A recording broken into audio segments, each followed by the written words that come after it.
Hi, I'm Mike Stanzik, and this is Water Polo Student, where we're all students of the game.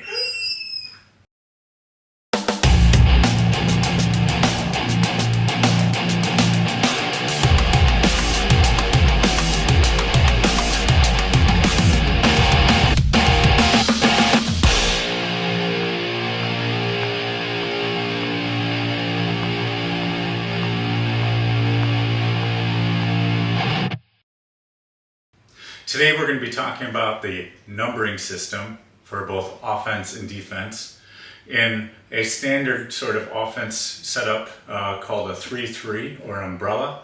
And we're also going to look at a standard 4-2 man up or power play situation as well, and just look at the numbering. So we're not going to be talking about the strategy, we're simply just going to be looking at the numbering system, and so that we can get familiar with where all the positions are.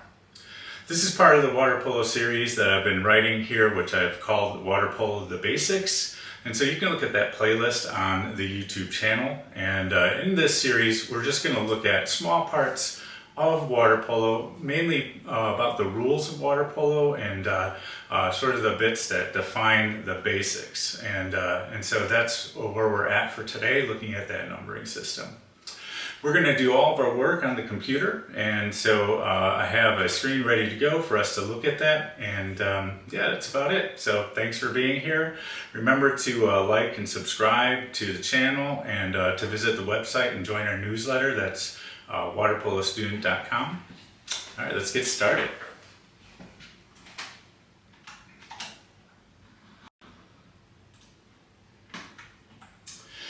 All right, so you can see I have the half court set up here, and we're looking from the point of view of the offense. And I've already put numbers on the blue circles, and the blue is the offense that's representing the offense. And so if we kind of spotlight and take a look, we got a 1 here in the left forward corner, which we call the wing. So this is the left wing, and it gets the number 1. And then we start to go around in this counterclockwise fashion, and so we on the perimeter, so we got number 2, this is the left flat. Number 3, this is the point or the top, and this is also the center back position when we're on defense, and so, or the whole set guard, if you will. So this one has a lot of names. I tend to give this the name the point. That's my preference, but you know, you and your coach and you guys will have your own system of how you define these. And then continuing along, now we move to the right side, and we have number 4, that's the right flat, and then we have number 5, which is the right wing. And then our all-important position right in the middle, that's pretty easy to remember. This is the center, and it gets number 6. And so we have the center, or the whole set, or the whole, and so there's a lot of names again that goes with that. And so just again, going around in this counterclockwise fashion and then ending in the center, we have 1, 2, 3, 4, 5, 6 for the left wing, left flat, point, right flat, right wing, and center. Okay, thank you.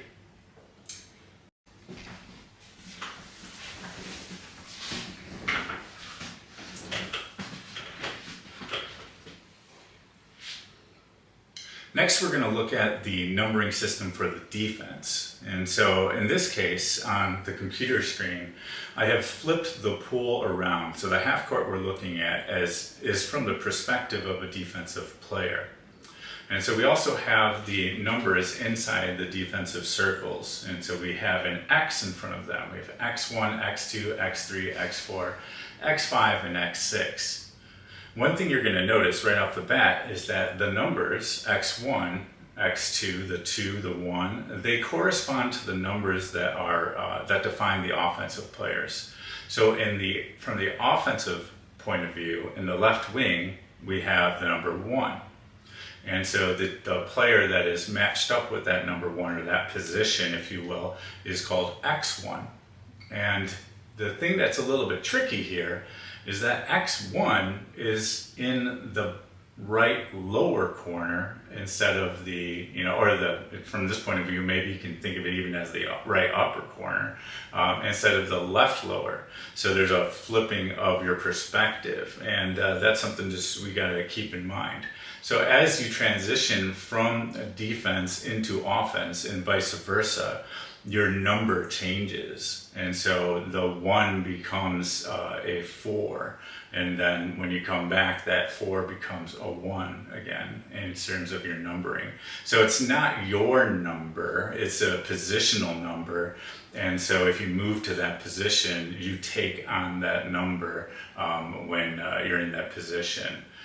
And so oftentimes the player in that position will be referred to by the number, but ultimately it's the position itself that is being referred to. All right, so let's take a look at the computer now. Okay, great.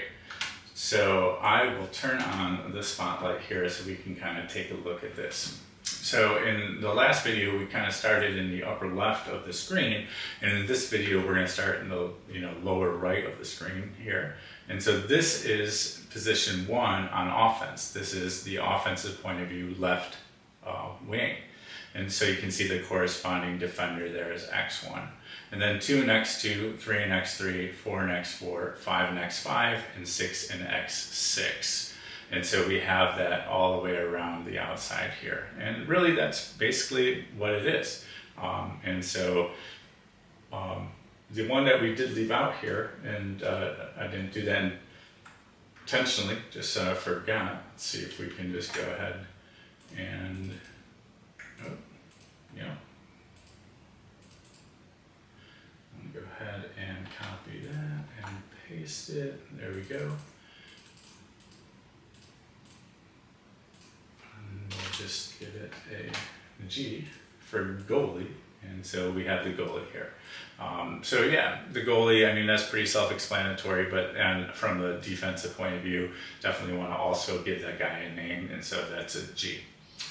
All right, great. So let's, I just want to do one more thing, a little bit of a rearrangement here to kind of show you what I was talking about if we have sort of a switch in position. We'll look at the 4 and 5 position here and sort of do a little animation. So if, say, 4 drives and then X4, kind of defends that drive.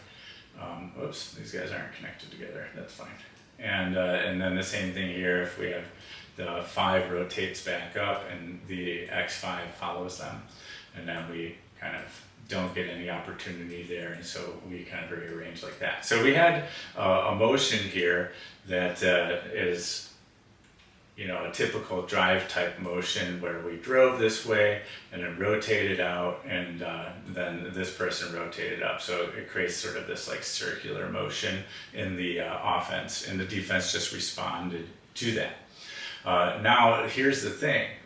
If I look at the numbers, they don't make sense anymore because we have a 5 here and a 4 here. So this is what I was talking about earlier, is that the position itself is the number, not the player. And so if we were to correctly label these, this would be a 5 and an X5. Whoops, yeah, I don't want that. My drawing skills here. So there's a 5 and an X5 here. They are actually going to be 4 and X4. So that's what these should read, 4 and X4. And this should be 5 and X5. Okay.